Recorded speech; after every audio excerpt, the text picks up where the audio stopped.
গতকাল রেড রোডে ঈদের নামাজের পরে রাজ্য সরকারের প্রধানের যে বক্তব্য দিয়েছে সেই বক্তব্যের আমরা তীব্র নিন্দা ধিক্কার জানাচ্ছি। ইন্ডিয়ান সেকুলার ফ্রন্ট ইতিমধ্যে প্রেস স্টেটমেন্ট দিয়েছে যে এই বক্তব্য কোনোভাবেই মেনে নেওয়া যায় না। ঈদের নামাজের অনুষ্ঠানটা একটা ধর্মীয় অনুষ্ঠান, সেই ধর্মীয় অনুষ্ঠানের মঞ্চকে যেভাবে রাজনৈতিক মঞ্চে পরিণত করেছে এটা গণতন্ত্রের জন্য স্বাস্থ্যকর নয়, এর আমরা বিরোধিতা করছি।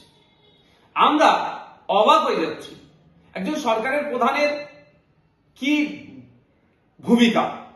একজন সরকারের প্রধানের উচিত যে কোনো ধর্মীয় অনুষ্ঠানে তিনি যাচ্ছেন, সেখানে আমি বিরোধিতা করছি না, কিন্তু শান্তি সম্প্রীতি ঐক্যের কথা বলবেন।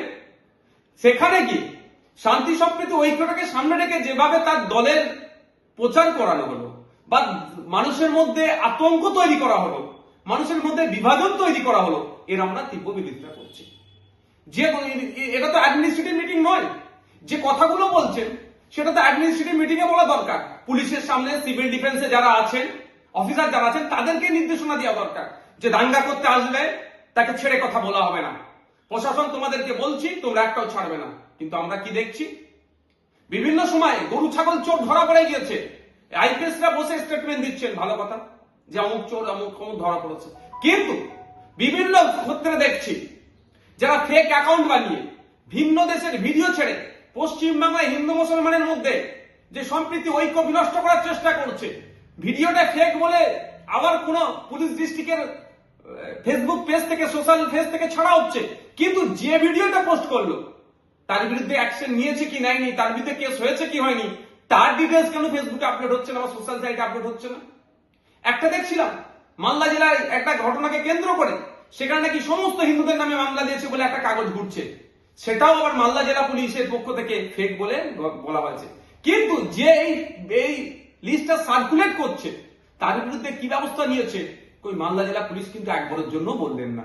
এগুলো হচ্ছে আপনার অ্যাডমিনিস্ট্রেটিভ মিটিং এ বলিষ্ঠ কণ্ঠে রাজ্য সরকারের প্রধানকে বলা দরকার, তা না করে এখানে এসে মুসলিম সমাজের মানুষের কাছে রেডিমেড মঞ্চ, লক্ষাধিক মানুষ আছে, সেখানে এসে ধর্মীয় মঞ্চকে রাজনৈতিক মঞ্চ পরিণত করে এই ধরনের বলছে। আমরা এর বিরোধিতা করছি। আর এরা কোনোদিন চায় না যে সংখ্যালঘু সমাজের মানুষরা বৃহত্তর সমাজের মানুষের সাথে সুশৃঙ্খল ভাবে জীবনযাপন করুক। এদেরকে সবসময় ক্যাপটিভ ভোট ব্যাংক হিসেবে রাখার চেষ্টা হচ্ছে। এই ক্যাপটিভ ভোট ব্যাংক হিসেবে রাখার জন্য এই ধরনের করছে, ভালনারেবল তৈরি করছে। বৃহত্তর স্বার্থে এদেরকে ব্যবহার করা হচ্ছে না, এদেরকে শুধু ক্ষুদ্র স্বার্থে ভোট ব্যাংক হিসেবে, আবার ক্যাপটিভ ভোট ব্যাংক হিসেবে এদেরকে রেখা দেওয়ার চেষ্টা হচ্ছে। গতকালকে যে বক্তব্য দিয়েছে, এই বক্তব্য দ্বারাই সামাজিকভাবে দুটো সম্প্রদায়ের মধ্যে বিশাল বিচ্ছেদ আমার মনে হয় তৈরি করার অপচেষ্টা চললো। হিন্দু সমাজ মুসলিম সমাজের মানুষের মধ্যে একটা দূরত্ব তৈরি করার অপচেষ্টা হলো। কেন এই ধরনের বক্তব্য হবে? আমি অনুরোধ করব হিন্দু মুসলিম নির্বিশেষে বাংলার মানুষের কাছে, সম্প্রীতি প্রেমী মানুষের কাছে, ঐক্যে বিশ্বাসী মানুষের কাছে, কোন তথাকথিত নেতাদের কথাবার্তাতে না এদের সম্প্রীতির কথা বিশ্বাস করবেন, না এদের বিভাজনের কথা তো বিশ্বাস করবেন না আপনারা। আমরা বাংলা কাজী নজরুল ইসলামের বাংলা, এই বাংলা রবীন্দ্রনাথ ঠাকুরের বাংলা, এই বাংলা জীবনানন্দ দাশের বাংলা, এই বাংলা পণ্ডিত রঘুনাথ মুর্মুর বাংলা, এই বাংলা হরিচাঁদ ঠাকুরের বাংলা, এই বাংলা ফুরফুরা আবু বকর সিদ্দিকের বাংলা, এই বাংলা বিনয় বাদল দীনেশের বাংলা।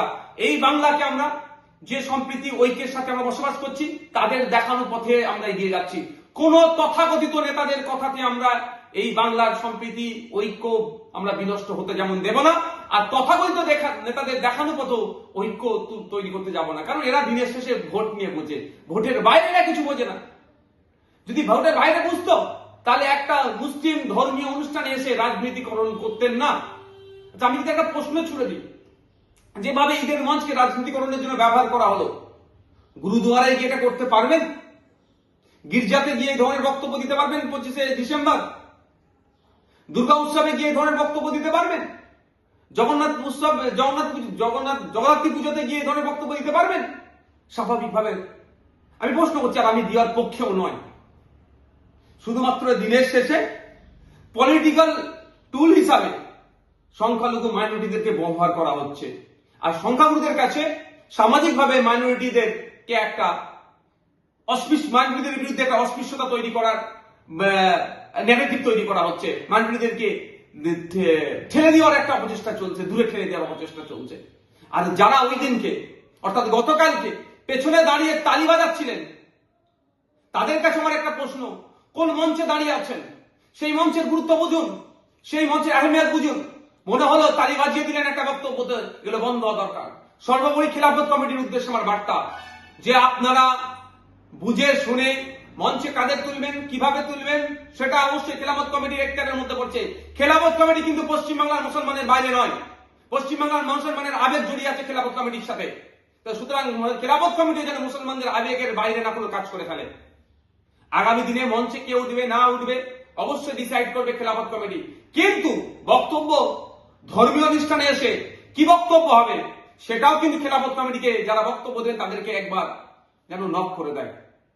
কারণ গ্রহণযোগ্যতা যেটা আছে সেটা না নষ্ট করে। 100 বার আসবেন সরকারের প্রধান, যে কোনো ধর্ম অনুষ্ঠানে যান তিনি, তাকে আমরা আশা থেকে আমি বিরত করার বিষয়ে আমি বিতর্কে জড়াবো না, কিন্তু এসে ধর্মীয় অনুষ্ঠানটাকে ধর্মীয় ভাবে করা হয়, আপনার রাখা হয়, তার ব্যবস্থা করবে। আমি সর্বোপরি আবারও বলছি, গতকাল মুসলিম ধর্মের পবিত্র ঈদ, 1 মাস রোজা, 1 মাস সিয়াম উপবাস, নির্জলা উপবাস থাকার পরে মানুষজন তারা ঈদ পালন করছে, সেই মঞ্চকে যেভাবে রাজনীতিকরণ হচ্ছে তার আমরা তীব্র নিন্দা ধিক্কার জানাচ্ছি। আশা করব আগামী দিনে এই ধরনের ধর্মীয় অনুষ্ঠানগুলোকে কোনোভাবেই রাজনীতিকরণ না করে। বিজেপিকে তো অক্সিজেন দেওয়া হচ্ছে, যেভাবে বিজেপিকে বাংলাতে বিরোধী আসনে তুলে নিয়ে এসছে, আরো বেশি অক্সিজেন দেওয়া হচ্ছে। বিজেপি হিন্দু ধর্মের অনেক ধর্মীয় উৎসবগুলোকে তারা অস্ত্র হিসেবে কাজে লাগায় তাদের ভোট ব্যাংকে, সেই ক্যাপটিভ ভোট ব্যাংক হিসেবে রাখার জন্য, কাছে নিয়ে আসার জন্য। আর তৃণমূল সেই কাজে অক্সিজেন দিয়ে দিল গতকালকে। এগুলো বন্ধ হওয়া দরকার। মানুষের রুজি রুটি নিয়ে প্রশ্ন আসছে না, যদি ওখানে গিয়ে অন্তত কথা বলতেন যে ওবিসি সমস্যাটা আমি দ্রুত সমাধান করব, সার্ভে করে সমাধান করে দেবো, একটা 3 মাসের মধ্যে 2 মাসের মধ্যে একটা টাইম দিতেন না। ওখানে হিন্দু মুসলমান নির্বিশেষে সামাজিক বার্তা যেত। যদি ওখানে বলতো যে 10 লক্ষ কম বেশি ছেলে মেয়ে বিএড পাস করে বসে আছে, আমি এত টাইমের মধ্যে তাদেরকে পরীক্ষা এসএসসি দেবো, নিয়ে তাদেরকে ভাইবা নিয়ে এত টাইমের মধ্যে স্কুলে পৌঁছে দেবো, টিচার হবে। যদি ওখানে বলতো 2022-এ টেট পাস করে বসে আছে, তাদেরকে ভাইবা নিয়ে তাদেরকে প্রাইমারিতে পাঠাবো। যদি বলতো ওখানে পুলিশের যে সাব ইন্সপেক্টর থেকে শুরু করে যে পরীক্ষার প্রায় 1.5 লক্ষ শূন্য পদ আছে, দ্রুত পূরণ করব, তাহলে একটা সামাজিক বার্তা যেত। সেই সব না করে মুসলমানদেরকে ভয় দেখানো হলো, আর বিজেপির হাতে অস্ত্র তুলে দেওয়া হলো। মুসলমান এখন আটকাবে, ও ভোট দেবে মুসলমান, ক্ষমতায় নিয়ে আসবে মুসলমান, আর শুভেন্দু বাবু, সুকান্ত বাবু, আপনার দিলীপ ঘোষ বাবুরা প্রতিনিয়ত মুসলমানদেরকে গালাগালি করবে, মাদ্রাসা নিয়ে বাজে মন্তব্য করবে, তাদের বিরুদ্ধেও প্রতিবাদ করতে হবে সেই মুসলমানকে। তাহলে আপনাকে ভোট দেওয়ার মানে কি হলো? আপনার দলকে ভোট দেওয়ার মানে কি হলো? এগুলো বন্ধ করুন। হিন্দু মুসলমান নির্বিশেষে বাংলার মানুষকে শান্তিতে থাকতে দিন।